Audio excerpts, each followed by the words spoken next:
Congolaises, Congolais, prenez la parole et dites-le, pas d'élection présidentielle en mars 2026. Entretien avec Jean-Richard Amédée Samba-Diakoumbi.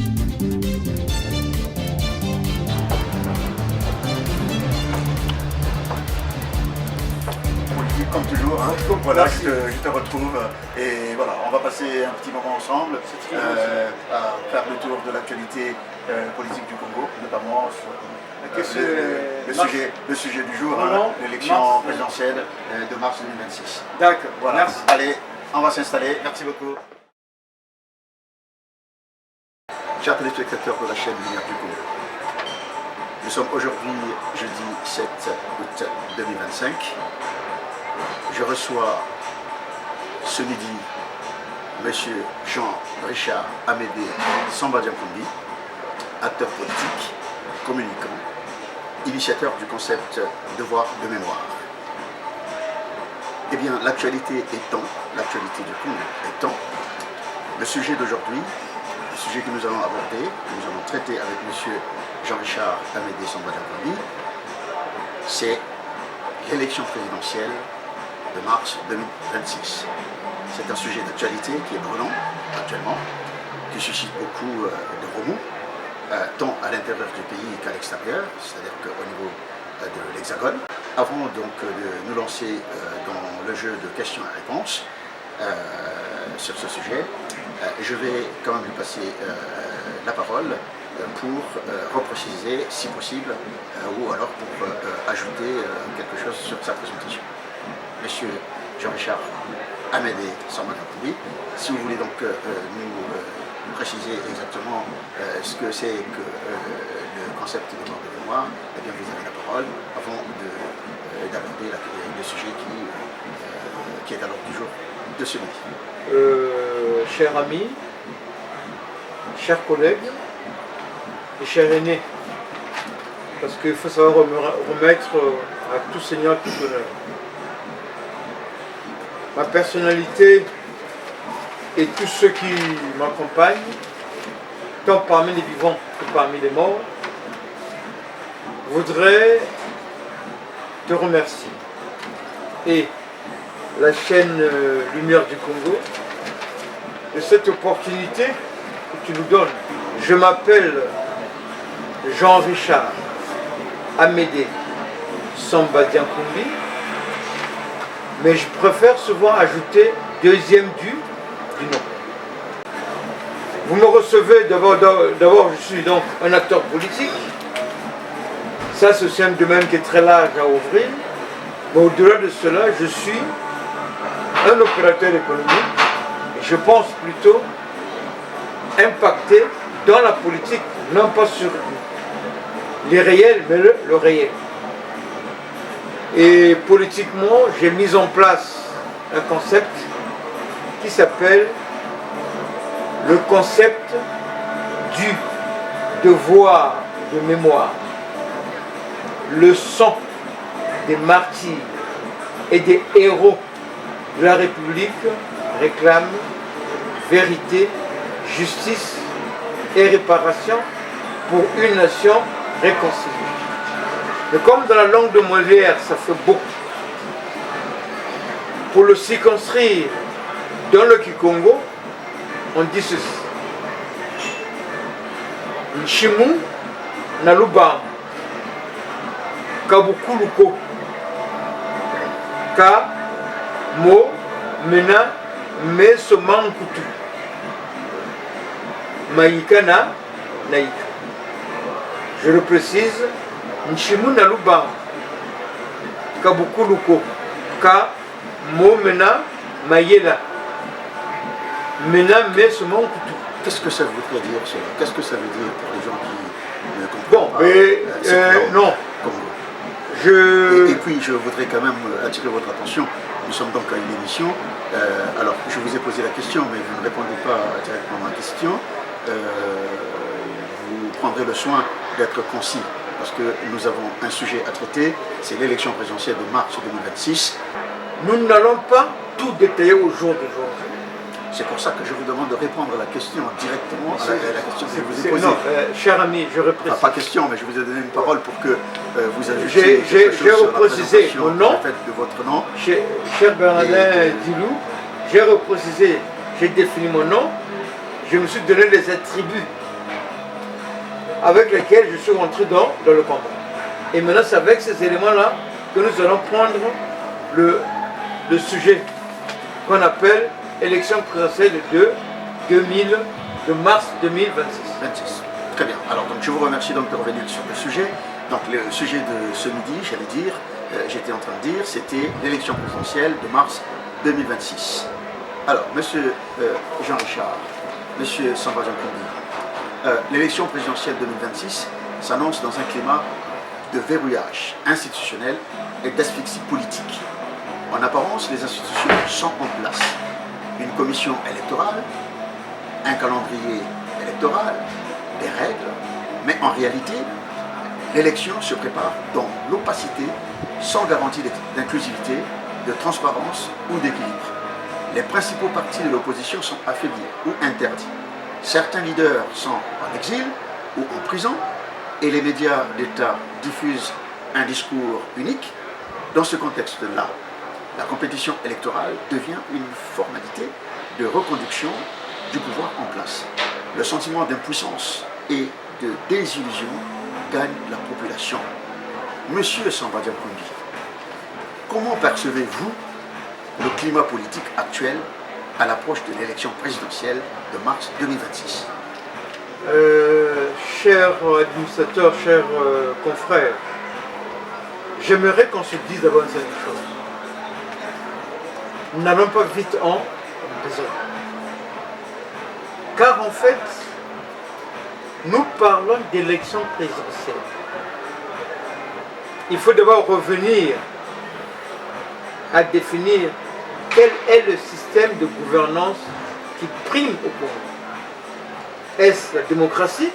Parce que quand je vois votre plaidoirie, c'est en sorte que vous faites allusion qu'on est dans un pays démocrate. Or, sous le Congo rouge, à l'époque on nous parlait un travail, démocratie, paix, comme symbole de la République. Une illusion. Tel que vous posez le problème, je crains que la tyrannie, qui est une forme d'autocratie au Congo, a encore des bons jours.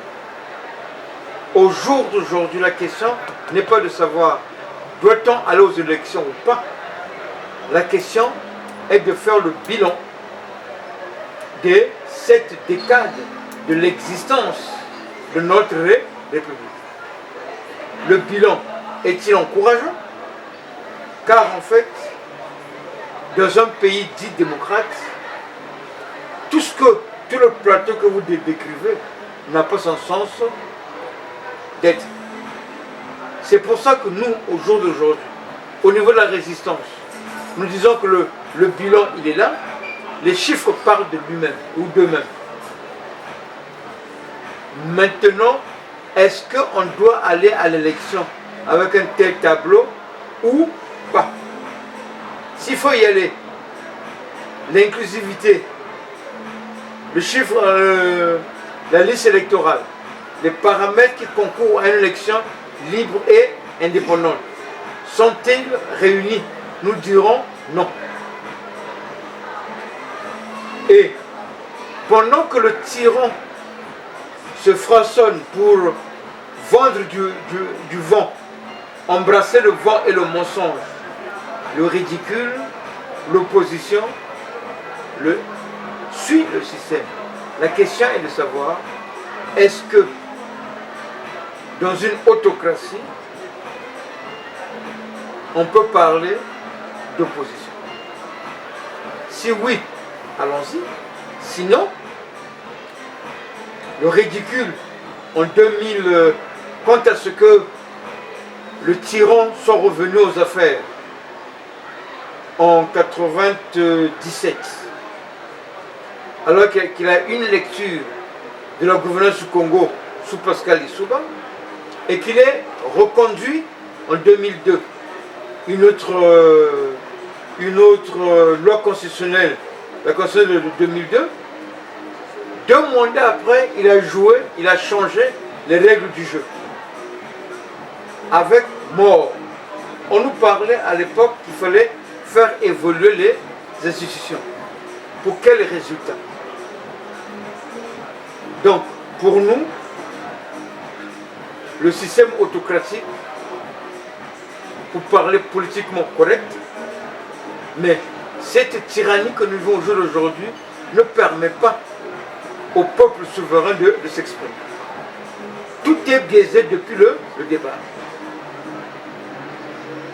Pour être assez bref ou si concis, voilà la position que nous défendons nous au niveau de la résistance. Alors, donc, au niveau de la résistance, vous défendez la position selon laquelle les conditions ne sont pas réunies pour aller à une élection libre, transparente voilà. et indépendante. Alors, puisque les conditions ne sont pas réunies pour aller à une élection libre, transparente et indépendante, qu'est-ce que vous proposez? Non. Quand les dés sont pipés, ce que nous proposons remonte depuis l'origine des temps. Où on dit à ce monsieur, la crise, elle est là. Elle est multidimensionnelle.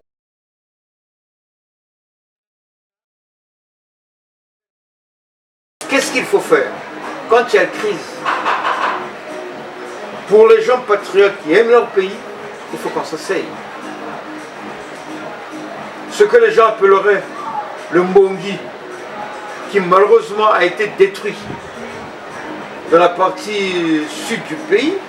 Là encore, j'ai une pensée par rapport à mon aîné, les Foba, quand il dit qu'en réalité, la notion nord-sud au Congo, elle est biaisée.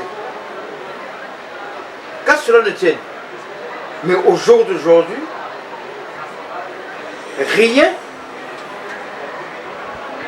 Et nous avons des gouvernants qui ne veulent pas entendre raison.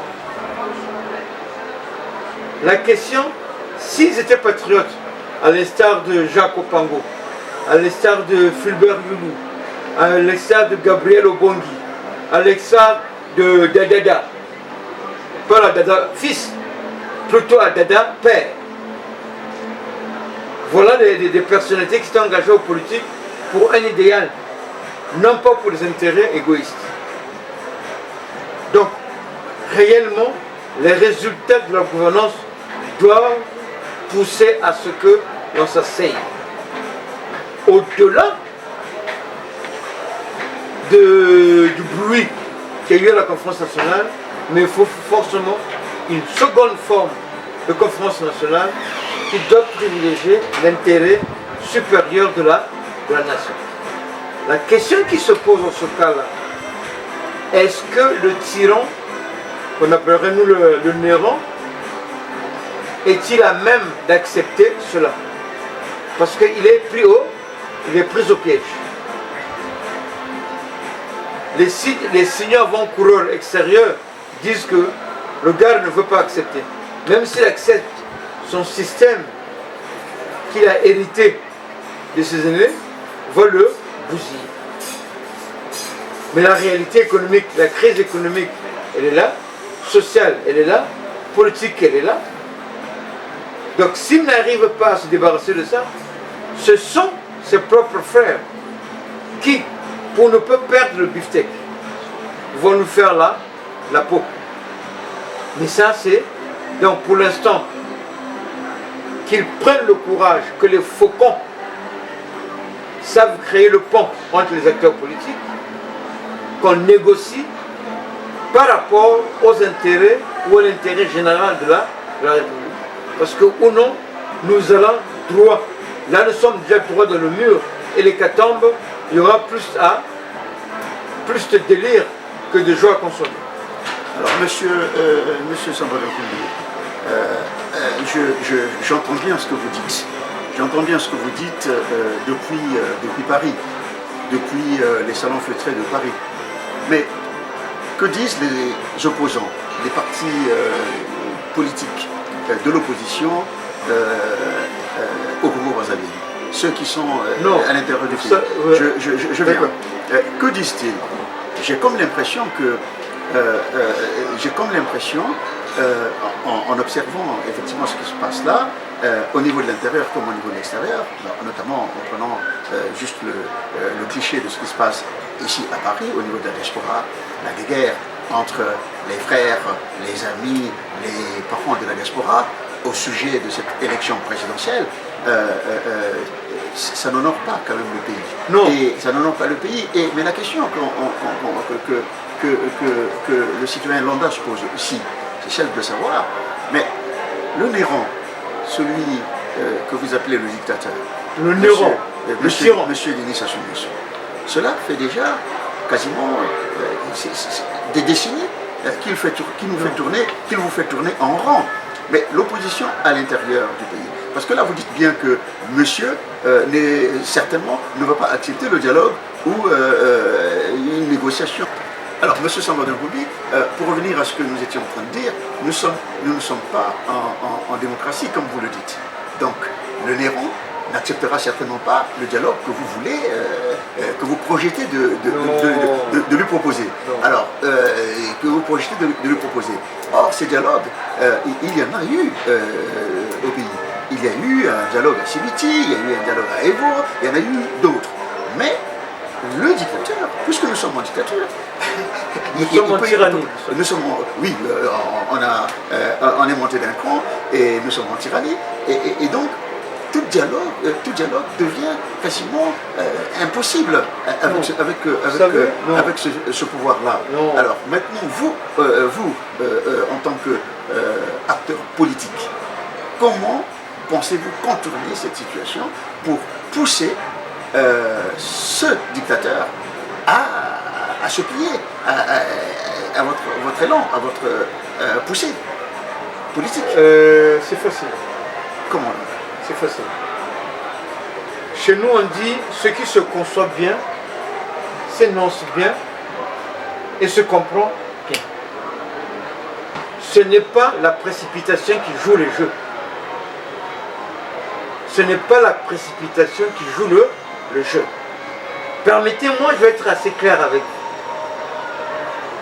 En 1997, quand le Néron revient aux affaires, parce qu'aujourd'hui, de mémoire, il est reconnu qu'il a été accompagné par l'ancienne puissance coloniale en la personne du président français de l'époque, Jacques Chirac. Et Jacques Chirac est allé frapper à la porte d'un Africain, l'Angola. Et encore, ceux de ma génération ou mes aînés ont su qu'à un moment, la base arrière de l'Angola, Songwabi ou Souma Samadeba, était au Congo. Donc il y a eu un épisode où De Santos, coincé, a dû accepter le deal proposé par Elf. Qu'à cela ne tienne, voici le départ. Or, des années et des années avant, peu de Congolais le savent, il y a eu un acteur politique de premier plan, Jacques Opango, que moi que je n'ai pas connu, mais dont j'ai des relations de par son petit-fils, Wilfried Prosper Liberté Onyami, et par Émile, un de ses fils. Ce monsieur, quand il quitte, quand le président Joulou tombe, le 15 août 1963, il lui avait été proposé par les gens du Nord qu'ils prennent le fauteuil. Le vice-président à l'époque avait décliné l'offre. Et il est reparti chez lui à Bunji. Quelques années après, quand le président Massamadeba est aux affaires, le tonitruand Fokar débarque à Brazzaville avec des cargaisons d'armes. Parce que pour la France, le président Débat ne faisait pas le jeu. Il fallait l'écarter. Donc Fokar arrive à Brazzaville et de Brazzaville, il va jusqu'à Bunji. Il dit, Jacques, nous avons les armes, on t'accompagne, tu fais le coup, tu renverses le pouvoir, tu prends l'affaire. Voilà ce que Foucault avait dit. Niet. Moi, je suis un patriote. Mais il n'avait pas dit politiquement devant lui. Et quand Foucault est reparti, toutes les armes qui lui avaient été convoyées ont été jetées dans la Lima. Plus encore, il a appelé Massamba Deba. C'est pour ça que vous allez voir dans le dit politique beaucoup d'enfants. Ça, je n'ai pas envie de détailler, mais les enfants de Jacques avaient trouvé pignon sur rue sous la présence d'Alphonse Massamba Deba. Mais pourquoi Denis Sassou Nguesso ne l'a-t-il pas fait des années et des années après? Quand le faux président a dit « Nous te proposons le deal », on écarte Issouba, tu reprends l'affaire. Lui, il a saisi son occasion. Pour quel résultat? Donc, vous me posez la question de savoir comment nous dirons chaque chose en son temps. Mais il faudrait savoir jumeler la géopolitique nationale et la géopolitique internationale. Quand en 2012 arrivent les événements de mars 2012, moi, exilé politique à l'époque, j'ai pris mon bâton de pèlerin, je suis allé en Suède. Paix à son âme, à ce monsieur qui m'a reçu. Je lui ai dit, cher père, regarde, mars 77 revient sur l'échiquier, on fait quoi? Le général qui est aujourd'hui à la maison d'arrêt, je n'ai pas, mais j'ai en mémoire, c'est nous, depuis l'extérieur, qui avons préparé la table de négociation entre le camp du général Jean-Marie Moukoko et le camp de l'extérieur, qu'incarnait à l'époque monsieur l'ambassadeur.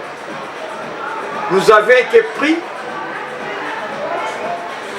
de court. Donc, ce qui est resté à notre gorge à l'époque, nous qui croyons que c'était la politique comme noblesse, mais après on a compris que les enjeux étaient ailleurs. Quels étaient les enjeux? Les enjeux au niveau de la France, comme disait le défunt Marc Mapingou, on nous disait à l'époque, c'est mieux de traiter avec le tyran qu'on connaît que le nouveau qu'on ne connaît pas. Parce que pour eux, c'est eux qui avaient fabriqué Denis. Donc Denis, quelque part, leur avait servi le pétrole sur du plateau. Et la France n'entendait pas perdre ce beefsteak. Donc voilà les enjeux. Maintenant arrivera 5 ans après. Pour moi, en 2015-2016, il a roulé nos parents dans la farine. Et je n'ai la preuve. Parce que j'ai mangé à la table de l'ambassadeur du Congo en Suède. Nous avons accompagné des délégations parties de Paris, arrivées jusqu'en Suède. Et l'arrestation du général Moukoko nous est resté là. Pas plus tard que ça, nous avons aussi perdu un cadre. Un cadre. Je préférais que, sous d'autres cieux, vous allez voir que ce cadre était le frère siamois. Je dis bien le frère siamois. Quelqu'un de la vallée de Kinkembo qui croyait que le Congo pouvait être remis sur place. Et parce que eux, ils étaient engagés en politique comme étant quelque chose de noble. Malheureusement, 5 ans après, ce passage en force, nous sommes arrivés avec le départ de le cas de Guy Brice Parfait Colonel. un aîné. Donc moi, qui ai commencé avec les pères, j'ai accompagné Aimé Machika ces dernières années. J'ai accompagné Lomber Ngalibali ces dernières années. J'ai accompagné Wombessa ces dernières années de combat. J'ai vu mes pères tomber comme des mouches. Et en 2021, je me réveille quand on me dit que Guy Brice est décédé. Vous voyez le cynisme, comment le machiavélisme d'un acteur politique méconnaît la valeur de la vie humaine. Et je crois qu'au jour d'aujourd'hui, quand je fais le parcours depuis 1979, en 91, et l'arrivée de l'Issouba aux affaires, qui était pratiquement le retour des cracks des années 60, c'est là aussi, il les a enroulés dans la farine. Au jour d'aujourd'hui, posons le problème. Est-ce que nous allons accepter tous ces états-là pour retomber dans la farine? Je crois que nous disposons des éléments qui peuvent arriver à créer un autre rapport de force. Quels sont les éléments dont vous disposez pour créer ce rapport de force, justement? Parce que j'ai comme l'impression que l'opposition congolaise, que les acteurs politiques de l'opposition congolaise, en fait, sont opposés à eux-mêmes. Plutôt que de s'opposer au système de Denis Sassou Nguesso, au pouvoir de Denis Sassou Nguesso, au PCT, ils s'opposent, ils sont opposés à eux-mêmes. C'est l'impression que les Congolais ont, que donne cette opposition. Pourquoi je dis ça? Parce que, regardez, là, vous venez de me donner la preuve que vous-même, en tant qu'acteur politique, vous êtes en opposition avec les, comment dirais-je, les leaders politiques, certains leaders politiques de l'intérieur du pays. Pourquoi je dis ça? Parce que il y a quelques semaines, quelques mois en arrière, depuis l'annonce de l'élection présidentielle de mars 2026, eh bien, des leaders politiques se sont retrouvés. Pourquoi? Ils se sont retrouvés pour mettre en place une plateforme dont l'objectif était de désigner un candidat unique. Ça veut dire que cette opposition-là est prête à aller à l'élection présidentielle. Or, il y a d'autres sons de cloche qui disent qu'il ne faut pas y aller parce que les conditions ne sont pas réunies. Voyez-vous? Non, cher ami, non. Il y a quand même c'est que là, vous êtes... non, vous êtes dans une expression d'un fourre-tout. Non, c'est vous. Excusez-moi. C'est vous qui êtes dans cette logique-là, parce que moi je vous parle de l'élection présidentielle. Vous me parlez de l'histoire. Non, mais je vous dis... C'est pas la même chose. Non, cher ami. Restons sur l'élection présidentielle. Comprenez-moi. Quelles sont les voies de contournement que vous proposez pour justement opposer pour déplacer les lignes, n'est-ce pas, fixées par le PCT, par M. Denis Sassou Nguesso et son système? C'est ça la question que je pose. Excusez-moi, pour faire court, il y a 3 armes sur lesquelles nous voulons nous appuyer. Lesquelles? La première, nous voulons ressasser l'histoire du pays. Nous voulons mettre à la disposition du peuple congolais que vous êtes le souverain primaire. Depuis que le système de la gouvernance à l'européenne a été installé dans ce territoire du moyen Congo, qui deviendra après la République du Congo, c'est vous qui avez la primeur. Nous, acteurs de l'étranger, avec les réseaux sociaux, nous allons vous mettre à disposition, durant tout le temps qui reste, les éléments probants.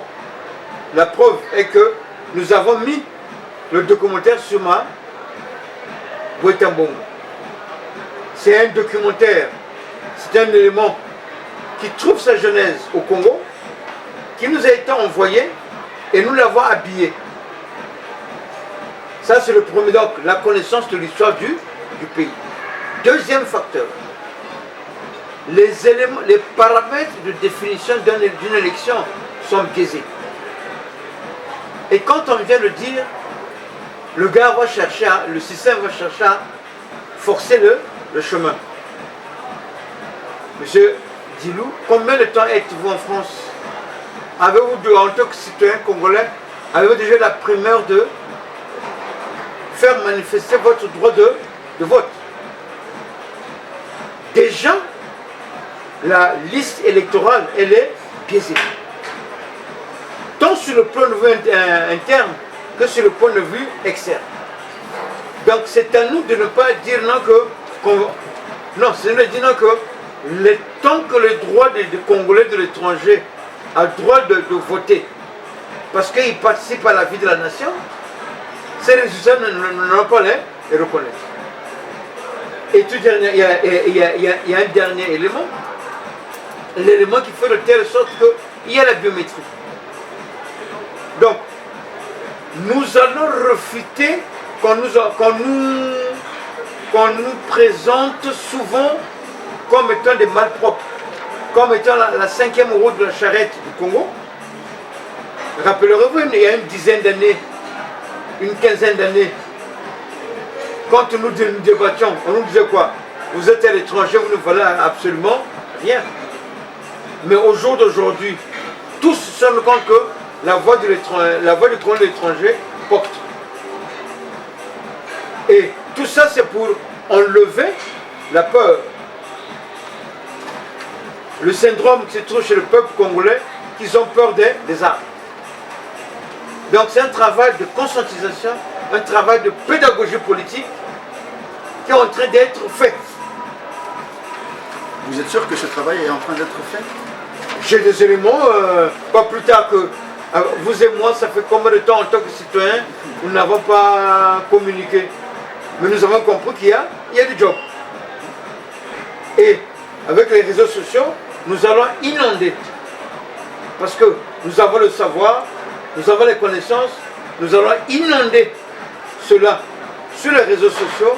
Maintenant, la deuxième partie du job, il faut que le peuple se réapproprie cette histoire. De façon que nous dirons aux partenaires du Congo, chers amis, voyez-vous, mais c'est un travail de longue haleine. Par rapport à 2026, tout n'est pas encore joué. Tout n'est pas encore joué. Mais nous savons qu'au jour d'aujourd'hui, ça va se jouer à quelqu'un. À l'époque, nous savions. Moi, je me rappelle, le général était arrivé à Paris. C'est d'ici que j'avais posé la question à ce conseiller de l'ombre. J'ai dit, mais est-ce que vous attendiez à ce que le gars puisse changer le système de jeu en pleine compétition?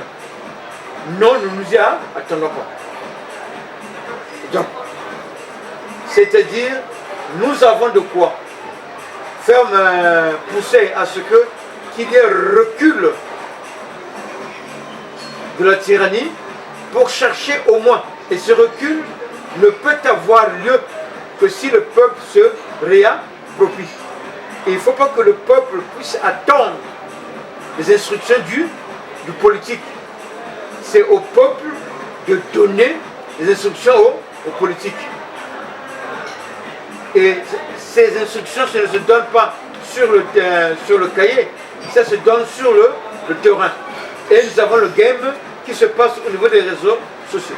Alors, vous parlez de réseaux sociaux, et justement, ça me fait penser à un leader politique de l'opposition, à Brazzaville, qui s'est contenté de dire que, effectivement, puisque le pouvoir en place ne leur donne pas la possibilité de s'exprimer dans la cité, ne leur donne pas l'accès aux médias et aux espaces libres pour s'exprimer, alors ils se rabattent sur les réseaux sociaux.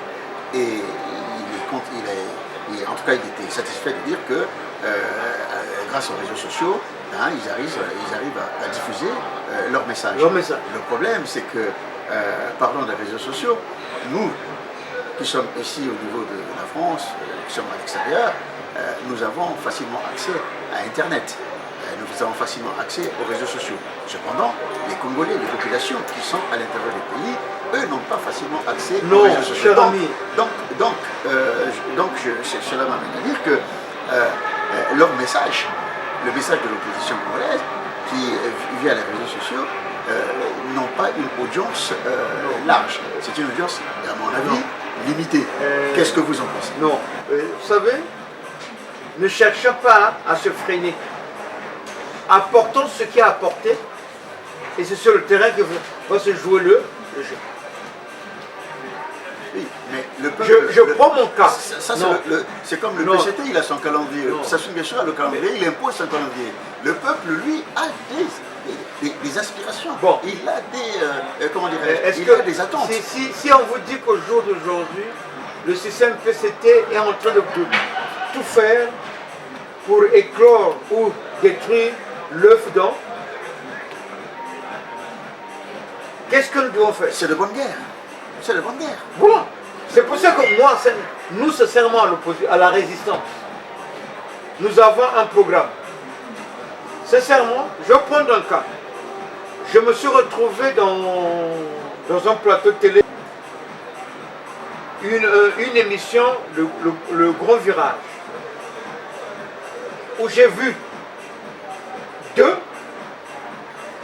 acteurs, et pas les moindres, prendre la clé des champs. Parce que incapable de venir défendre le bilan de la gouvernance. Parce qu'il y a des faits qui font de telle sorte que tu peux tromper un enfant aujourd'hui, demain tu vas le tromper, mais après 4 matins, que va-t-il en faire? Donc, ne soyons pas pessimistes, pas plus tard que quand vous avez lancé un article sur la toile, mais il a fait le tour. Et vous savez qu'aujourd'hui, l'information du numérique, l'utilisation du numérique est devenue une arme en elle-même. À l'époque, nous utilisons le digital. La révolution du numérique va-t-elle ou peut-elle influencer? Nous pensons que oui. J'ai vu le ministre de la Communication, qui est la deuxième personnalité qui a pris la clé des champs, devant un représentant de la partie européenne. Il a pris la clé des champs, il a été incapable, il a justifié quelque chose.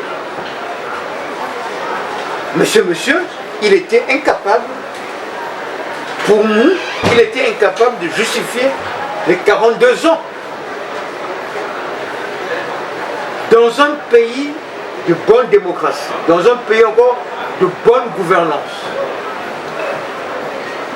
vous êtes sûr, quand on fait un bilan comparatif, le Congo peut-il tenir devant la Corée du Sud? Or, dans les années 60, avant l'arrivée du PCT au pouvoir, le PIB était pratiquement le même. En combien de temps ils ont décollé pour devenir une des puissances? Prenez le cas de Dubaï. Non. De la conception cartésienne. Et je tiens à tirer un chapeau à un journaliste d'investigation économique et financière, je crois Alphonse Ndongo, qui prend son temps. Mais il y a une dizaine d'années, celui-là, on ne le voyait pas sur la toile. Quand nous avons commencé la toile dans les années 1900, retenez une chose, au jour d'aujourd'hui, il y a 3 voies. Soit aller aux élections qui sont déjà biaisées, à partir du faux, vous allez embrasser le faux, soit de ne pas aller aux élections boycottées, mais lui, le tyran va chercher à percer ou le peu de temps, comme on dit dans le game, le peu de temps qui nous reste, donner un maximum d'informations à la population. Et ne faites pas allusion, je disais souvent à mes confrères, n'allons pas dans le côté verre demi-vide. Avant mars 2012, nous ne faisions pas de la politique. On était sur la base des invectives, des injures. Mais quand il est arrivé 2012, nous avons commencé à mettre sur place, à remplir ce verre. Et moi, j'ai une pensée pour un de mes instructeurs en politique. Il disait, à chaque chose son temps. Il faut au moins 10 ans pour que quelque chose que vous avez mis sous terre maintenant commence à porter les fruits. Or nous, à l'époque, on voulait en même temps défricher, semer, récolter et manger. Pour mon cas, j'ai fait passer mes pères qui m'ont encadré et j'en garde aujourd'hui une connaissance inouïe. J'ai voulu mettre ces, comment on appelle ça, ces connaissances là où ce savoir à la table de mes aînés. Mes aînés m'ont snobé. Maintenant je me dis, comme on dit dans la langue de chez moi, et là vous devez le rendre compte. Il y a une chanson que je vous ai donnée, il y a un artiste qui a chanté ceci. Tinzengele Banoué Nibanankon. Gomu Tinzengele Bamasu Nibanankon. Kongo Negana dit Mikuru. Et nous pensons qu'aujourd'hui, dans la bataille de confusion, ne soyons pas pressés. Nous soyons prêts pour ne pas qu'on tombe dans les mêmes erreurs que celles de 91, où tous nous avons voulu aller travailler au pays. Le job se fait ici. Et à un moment, il faudra laisser un autre Congo aux jeunes générations, avec d'autres paramètres qui vont leur permettre de chercher à décoder. Je vous comprends, monsieur Samba Diankoumbi, vous êtes en train d'évangéliser sur l'espérance. Je pense que c'est effectivement ce qu'il faut faire. Il ne faut pas décourager ou désespérer les populations congolaises, notamment celles qui sont au pays. Il faut plutôt leur montrer la voie de l'espérance. Ça, je suis d'accord avec vous. Cependant, la réalité, elle est toute autre. La réalité tourne le dos, n'est-ce pas, à l'évangile de l'espérance. Vous avez parlé il y a quelques temps, quelques années, c'était la politique de l'invective. Mais je pense que nous ne sommes pas sortis de cette politique. La réalité est tout autre. J'en viens. Je vais vous poser une question. Je voudrais que vous soyez direct avec moi.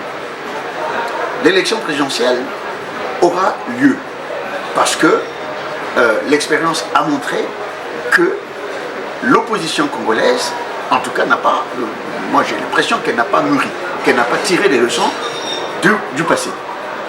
Vous faites bien de rappeler l'histoire. Justement, il faut, c'est aux acteurs politiques qu'il faut enseigner cette histoire. Parce que j'ai comme l'impression qu'ils n'ont pas tiré les leçons de leur propre histoire. C'est ce qui fait que la confusion, elle est là, elle est présente, elle est patente. La confusion politique au niveau de l'opposition politique. Je vous ai dit tout à l'heure que cette opposition, plutôt que de s'opposer au système, elle donne l'impression qu'elle s'oppose à elle-même. Du coup, je vous pose une question directe. Puisque l'élection présidentielle, à mon sens, en tout cas, elle aura lieu. Parce que le Néron, puisque nous sommes en dictature, la dictature va faire passer son calendrier. Il va imposer son calendrier. Puisque l'élection va avoir lieu, est-ce que vous êtes pour le boycott de cette élection? Question directe. Non. Réponse directe. Quelle est votre réponse? Non, permettez-moi. Je sens en vous un pessimisme inhérent. Vous savez, le jour où le président Marien Ngouabi est décédé, j'avais 16 ans. Je disais, j'avais 16 ans. Tout était noir. Absolument tout. Mais 48 ans après, je porte le flambeau de l'identité de Dominique Samba Diankoumbi, mon père. Donc si je n'avais pas cru en l'avenir, j'allais me morfondre en disant que pourquoi tu es parti? Pourquoi? J'ai pris sienne la résilience. J'ai fait sienne les difficultés de la vie. Et au jour d'aujourd'hui, si je me permets de prophétiser ou d'évangéliser, parce que la victoire est un état d'esprit. Ce que le système fait, à un moment, qui croyait que l'apartheid en Afrique du Sud pouvait chuter? Un système enraciné. Mais quand la machine financière internationale a tourné le dos pour investir, ils étaient obligés, oh je dis bien, ils étaient obligés, les Européens conscients, ils étaient obligés d'aller chercher à négocier avec l'ANC. Une frange, au jour d'aujourd'hui, nous savons qu'au sein du système, il y a deux courants. Il y a un courant des conservateurs, des faucons, qui ont peur de perdre le beefsteak. Mais ils n'ont plus les finances de leur politique. C'est donc le moment de les pousser dedans. Non, c'est pour ça qu'on vous dit, nous sommes en train de les pousser à le corbeau et le renard. Maître Corbeau tenant son bec en fromage. Mais toi, tu crois que le maître Corbeau, ça tenait le fromage là va tomber? C'est une bataille sur tous les plans. Et moi, au jour d'aujourd'hui, j'ai dit,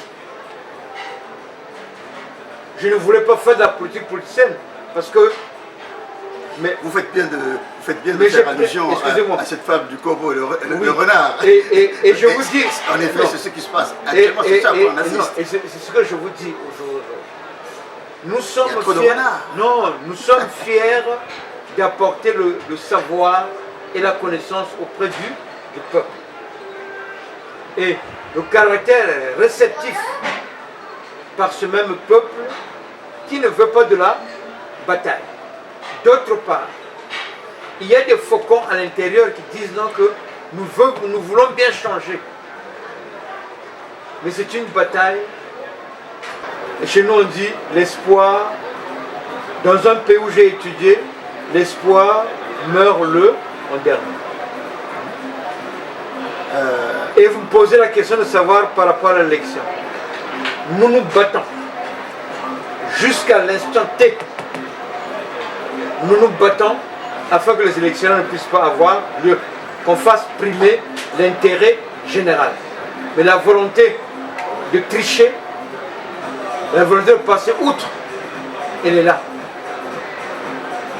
Mais nous aussi, nous n'avons pas aussi laissé le... Parce que nous sommes sûrs qu'il cherchera à voler, pas pour l'intérêt général, mais pour se protéger des potentiels affres de l'après-chute de ce pouvoir. Très bien.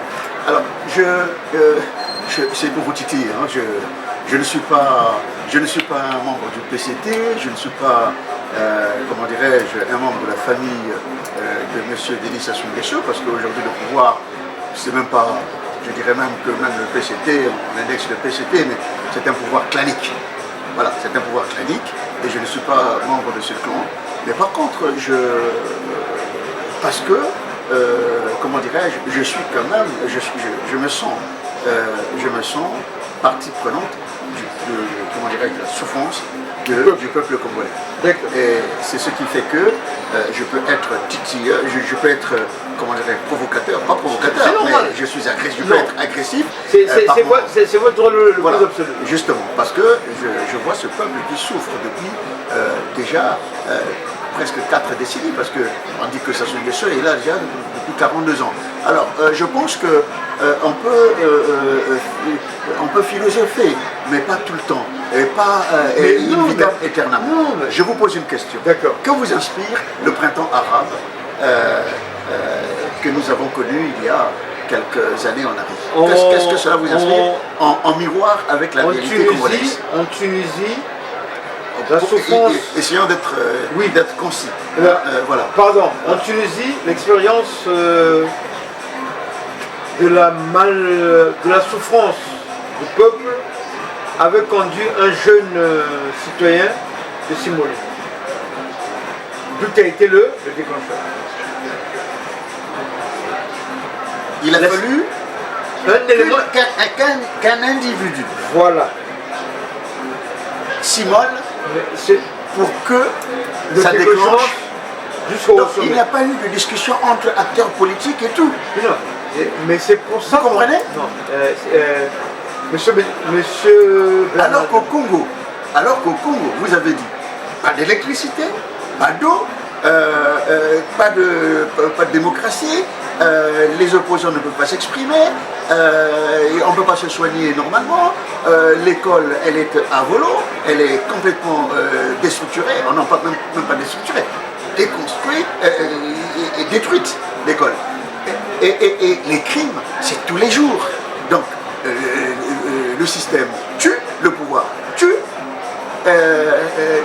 l'argent, vous dites l'économie, elle est quasiment, je dirais pas en berne, elle n'existe pas. Au Congo, on ne peut pas parler d'économie. Non, on parle de, voilà, c'est un peu comme, voilà, la vieille mère, le grand-père qui gère sa plantation de tubercules, et puis il fait comme il veut. Mais là, il s'agit d'un État. Et là, on a parlé d'économie. Là, on ne peut plus parler d'économie parce que, voilà. Et tout cela, c'est, et c'est pas tout. Mais les crimes, on en connaît. Vous-même, vous en avez souffert dans votre chair. Vous avez parlé tout à l'heure d'un président de la République, dans le corps, on ne sait pas où il est, le président Massamba Deba. Vous avez parlé, vous avez fait allusion à beaucoup d'acteurs, des hommes et des femmes qui font partie, qui symbolisent les colonnes de l'histoire de notre pays. On peut parler aussi du cardinal Émile Béhéna, on peut parler du président Marien Bobi. Mais écoutez, on ne peut pas quand même assassiner des gens comme ça, et puis passer tout cela sous silence. Les partis d'opposition n'en parlent pas. Ce sont des dossiers qui sont classés. Mais diable, pourquoi donc? Pourquoi donc ce silence sur des faits aussi marquants, ailleurs, on augmente le prix du pain, c'est un élément déclencheur. Mais pourquoi pas au Congo, monsieur? C'est pas possible. Non, cher ami. C'est inacceptable. Non, cher ami. 40 ans, 42 ans, ce monsieur est là, en train de vous faire tourner en rond, vous les acteurs politiques. Non, cher ami. Et vous me dites que non, il ne faut pas être pressé? Non. Mais dans quel monde? Vous savez, dans quel monde je vais prendre un exemple. Je prends l'exemple. En 91, le peuple avait pris conscience, on l'a laissé passer. Il y avait une forme d'effondrement. Qu'est-ce qui a manqué aux acteurs de l'époque? Et le gars, sachant qu'il n'y avait pas une préparation à diriger. Dans les coulisses, j'ai appris comment il est revenu aux affaires. Ça c'est encore... Excusez-moi. C'est bien. Non, cher ami. Oui, mais... Moi, personnellement... À l'endroit au but, non, en fait. pas...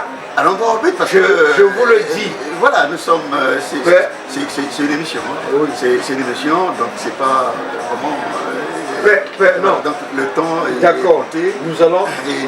Personnellement, voilà. L'effondrement crée la évidence. Il y a un effondrement qui est là. Il y a une génération qui a été spoilée. Il y a une deuxième génération.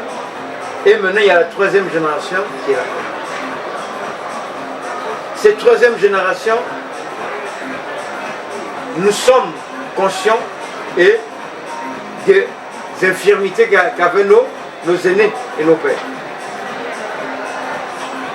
je vous dis et je vous annonce que nous sommes sur un programme d'activité jusqu'au mois de mars. S'il gagne, c'est qu'il aura triché. Et s'il triche, c'est maintenant que les choses doivent se préparer. Et nous n'allons pas dévoiler pour au jour d'aujourd'hui la pédagogie et d'abord de transmettre le savoir auprès du souverain primaire. Même si ce souverain primaire, on ne le reconnaît pas dans ses droits. Il est spolié parce qu'aucune liste électorale n'est fiable au pays. Donc le tout, c'est chercher à aller un passage en force. La question, c'est créer le pont entre Brazzaville et l'extérieur pour que cette réalité-là puisse, cette réalité de triche ne soit pas encore alors là avantage. Je ne vous promets pas le ciel et la terre, mais nous savons qu'au jour d'aujourd'hui, si vous êtes prêts à passer sur votre média une fois par mois, je crois qu'en 6 mois, nous aurons atteint un travail de mobilisation et de conscientisation qui atteindra ce niveau. Vous avez dit que d'ici là, enfin, s'il gagne, c'est qu'il aura triché. Et c'est qu'il aura triché. Alors, ça veut dire que vous avez quand même en hypothèse que l'élection présidentielle aura bien lieu. Parce que s'il y a un vainqueur, c'est que l'élection présidentielle a eu lieu. Or, ce que j'ai compris de vous, c'est que vous ne voulez pas que l'élection présidentielle ait lieu. Nous prônons qu'il n'y ait pas d'élection présidentielle. Pourquoi? Parce que les paramètres qui définissent une élection présidentielle digne de foi ne sont pas réunis. Maintenant, si par extraordinaire, et puis bon, connaissant la typologie du système politique de Brazzaville, connaissant le pouvoir de Brazzaville, l'élection, il tiendra à ce que cette élection présidentielle ait lieu. Maintenant, si l'élection présidentielle a lieu, qu'est-ce que vous envisagez? Est-ce que vous laissez faire que ce monsieur soit proclamé comme étant le vainqueur? Parce qu'il sera vainqueur. Qu'est-ce que vous envisagez? Non. Vous savez, peut-on partager la peau de l'ours avant d'avoir abattu l'ours? Non, mais je vous ai dit tout à l'heure que nous avons déjà l'expérience. Non, hein?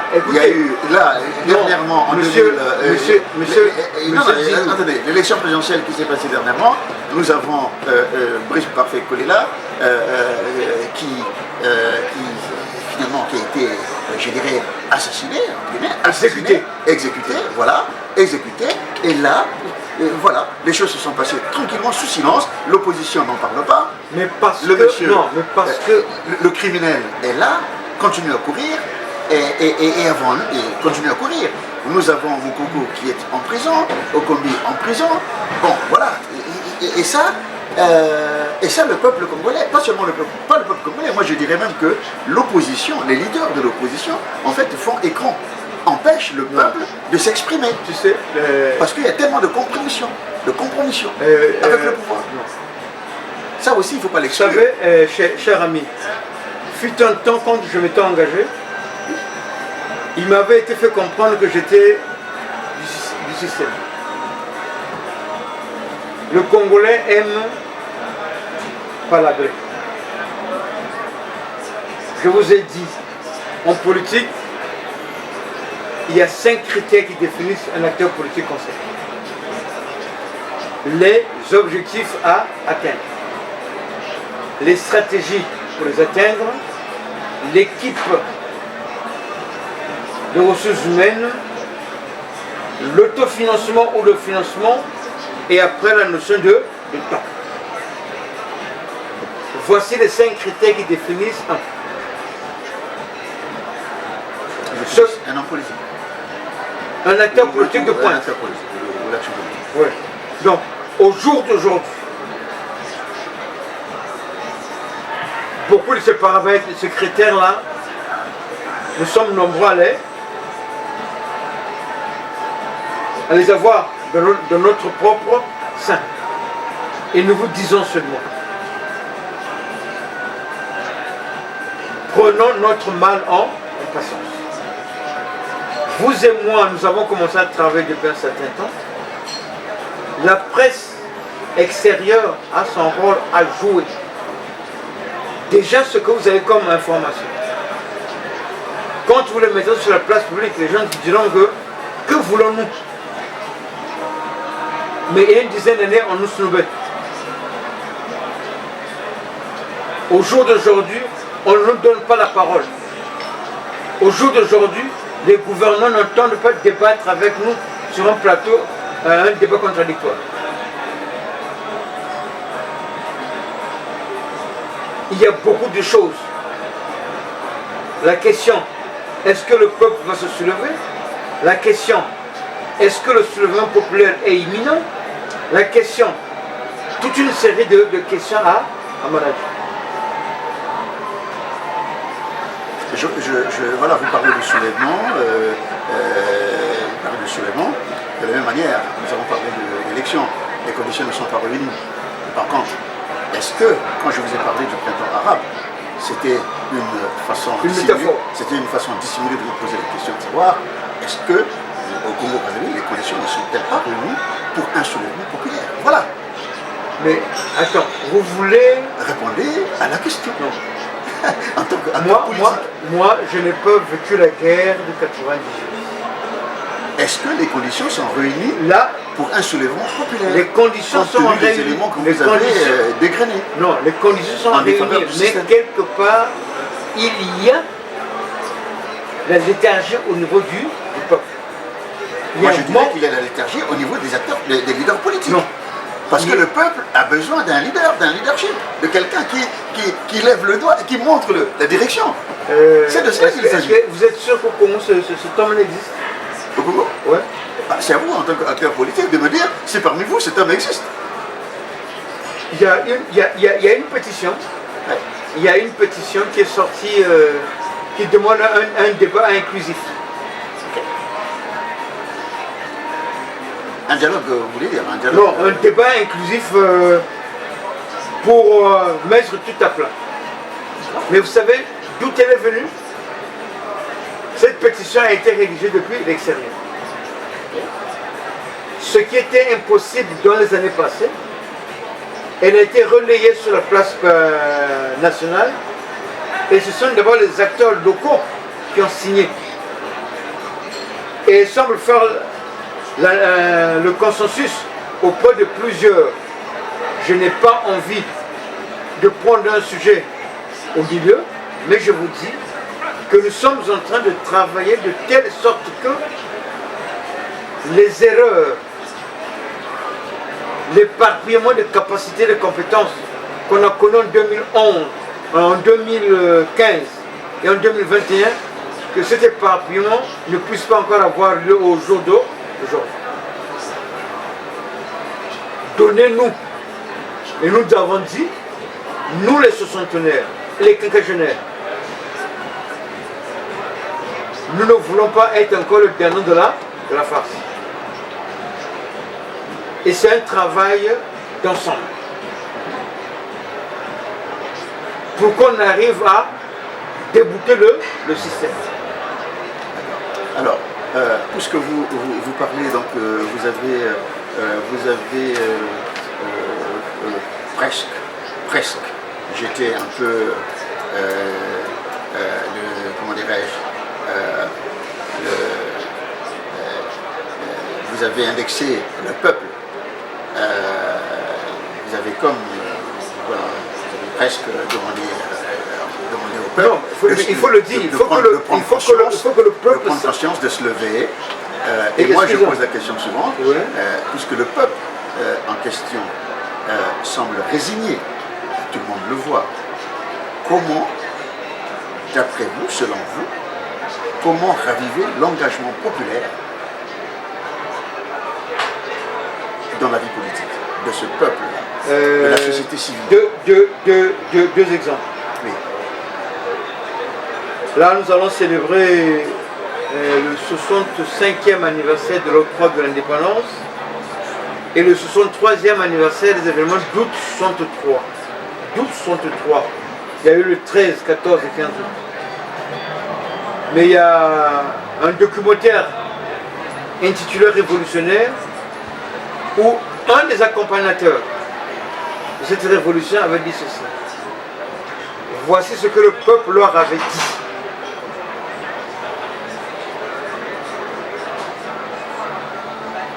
Si on tire sur le peuple, vous allez vous mettre debout. Un gouvernement qui tire sur le peuple doit se mettre debout. Et le peuple a donné des instructions aux leaders syndicaux à l'époque.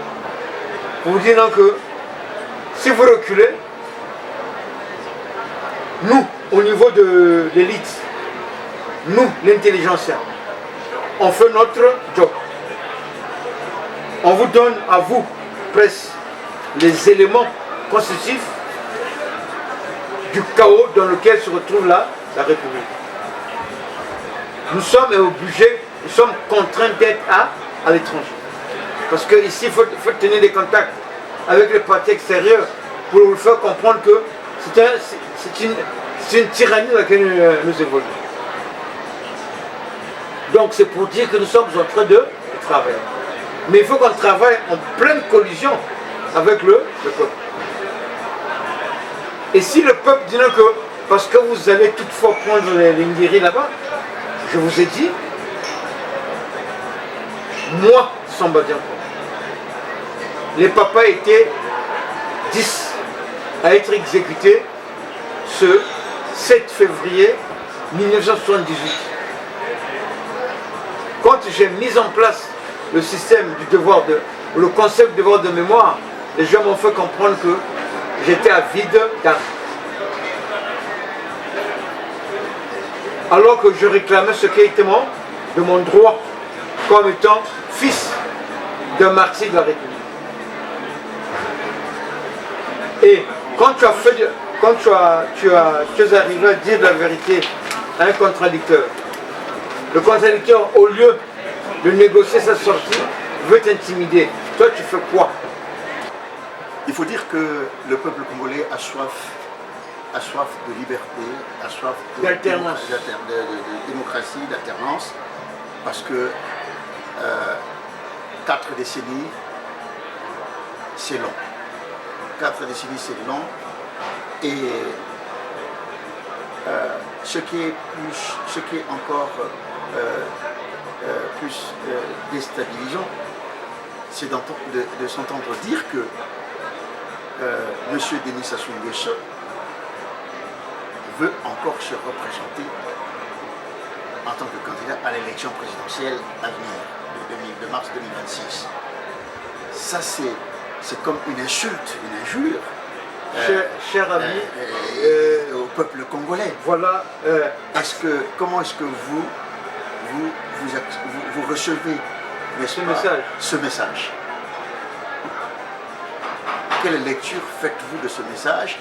Et quelle est la lecture que vous imaginez, n'est-ce pas, à la place de la jeunesse congolaise par rapport à ce message? Est-ce que cet homme, parce qu'on me dira que la Constitution lui donne le droit de se présenter. Ok, je ne parle pas du droit de se présenter, je parle du mérite. Est-ce que cet homme mérite de se présenter à l'élection présidentielle de 2026? Le fantasme point. Allons à la compétition. Allons à la compétition, c'est-à-dire acceptant l'élection. Non. Alors, allons à la compétition. Nous avons, le PCT va se décider au mois de décembre s'il va aller ou ne pas aller. Et vous avez vu comment dans d'autres pays, ils sont en train de titiller.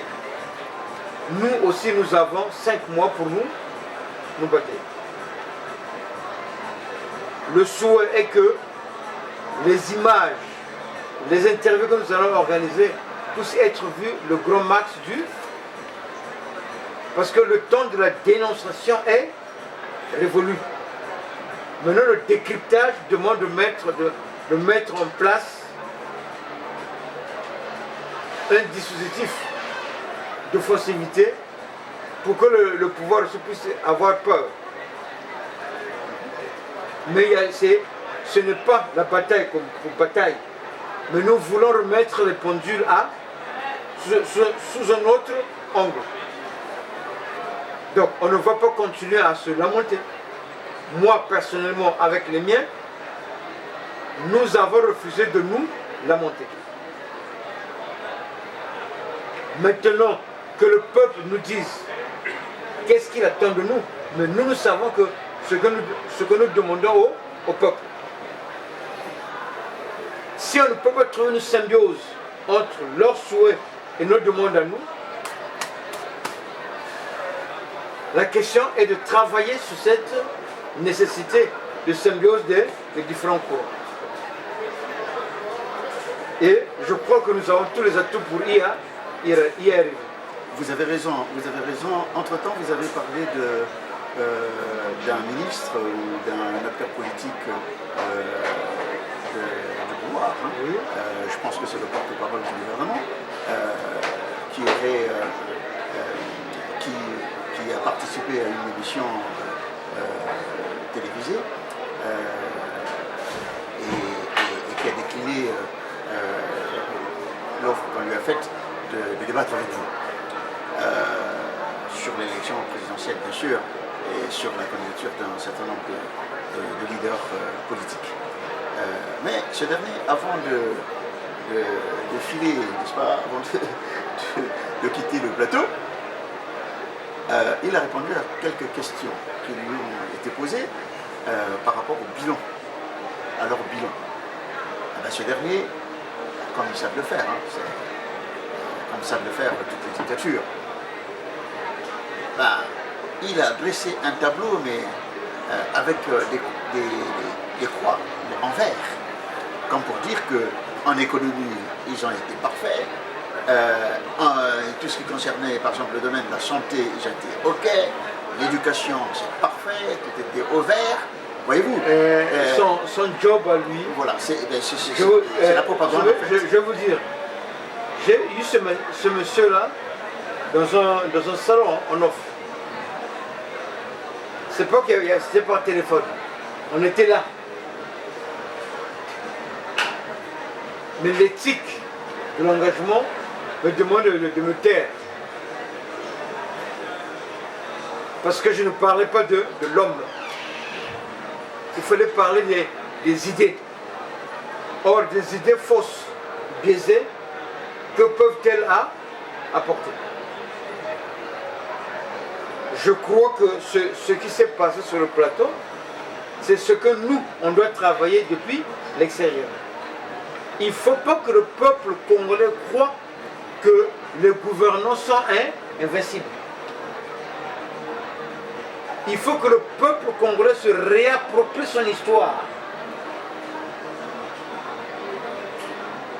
Et nous, on va continuer à faire notre job.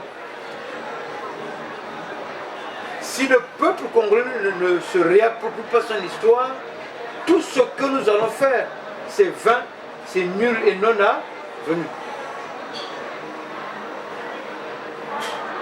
Effectivement, si j'ai rappelé cet instant-là, enfin cette note, c'est simplement parce que pour mettre l'accent sur la communication, la notion de communication, ce que vous faites bien là, la notion de communication. C'est-à-dire que vous avez intégré cette notion-là, parce que vous êtes d'abord un communicant, donc c'est votre dada, mais je voulais qu'on mette le doigt dessus pour dire que en matière de communication, quand vous avez un bon communicant, il peut convertir, il peut faire comment dirais-je, il peut transformer un mensonge en vérité. Et c'est ce que fait le porte-parole du gouvernement. Non, mais le porte-parole du gouvernement, c'est ce que fait le PCT. Non. Et donc, du coup, il faudrait que l'opposition congolaise, effectivement, continue, prenne. J'ai pris le temps, je vous ai dit, cher ami, que dans une tyrannie, on ne peut pas parler d'opposition. Dans une tyrannie, on ne peut que parler de résistance. La grande question qu'au jour d'aujourd'hui, si nous, on ne se met pas debout, qui va-t-il boycotter pour la prochaine fois? Et moi, Samba Diankoumbi, avec le concours de plusieurs chaînes, dont Lumière du Congo, nous sommes mis debout. Nous allons continuer à travailler, à communiquer, et nous allons inciter les leaders, les acteurs politiques de l'intérieur à continuer à communiquer, comme le fait si bien Monsieur Mirassa. Il faut que ce message soit réceptible, il faut qu'il soit compréhensible au niveau du bas peuple. Ça, c'est très important parce qu'il y a des messages qui sont adressés à l'élite, mais d'autres qui sont adressés au bas peuple. Nous, en tout cas, nous sommes prêts au niveau du bas peuple, que le bas peuple soit, parce que c'est le bas peuple qui sera le gros de la troupe. Exactement. Donc il faut des missions, il faut envoyer des gens en mission au niveau des départements, des régions, des villages, pour leur parler, parce qu'eux, ils vont voter. Nous sommes ici en France, par exemple, nous pouvons faire du bruit, nous pouvons instruire les gens, éduquer, conscientiser, mais nous n'avons pas le droit, on ne peut pas voter. Et ça, c'est un problème que vous avez énuméré. Je vous ai dit. Et donc, il faut se battre aussi pour que nous, au niveau de l'étranger, un jour, que nous ayons le droit de vote de l'étranger est un des talents de chef du système. Il faut se battre pour ça. Et donc, il faut continuer à se battre, il faut continuer à communiquer. Et ça, c'est très, très, très important. Exactement. Donc, c'est pour ça que je rappelle ici que l'important, ce n'était pas de parler des hommes, mais c'était de parler des idées. Et parmi, entre autres, les idées, justement, la question du découpage électoral, de la liste électorale, de la carte d'élection. Voilà, donc ça c'est des questions qui sont vraiment importantes, des questions auxquelles nous devons apporter des réponses, et ces réponses-là, c'est dans l'analyse, la réflexion, et nous avons 3 mois pour mettre dans l'histoire. Voilà. Nous avons là, nous avons 8 mois avant le mois de mars, au moins pour travailler dessus et pour conscientiser les populations congolaises, le peuple congolais. Ça, c'est très, très, très important et il faut le faire. Okay. Voilà. Alors donc, Monsieur Samba Diankoumbi, nous arrivons au terme de cette première interview. Au terme de cette interview. Cette interview sans langue de bois révèle tout de même un malaise profond autour d'une élection qui cristallise les frustrations d'une population assoiffée d'alternance. L'avenir démocratique du Congo-Brazzaville semble suspendu à une question simple, mais lourde de conséquences. 2026, tournant historique ou répétition tragique?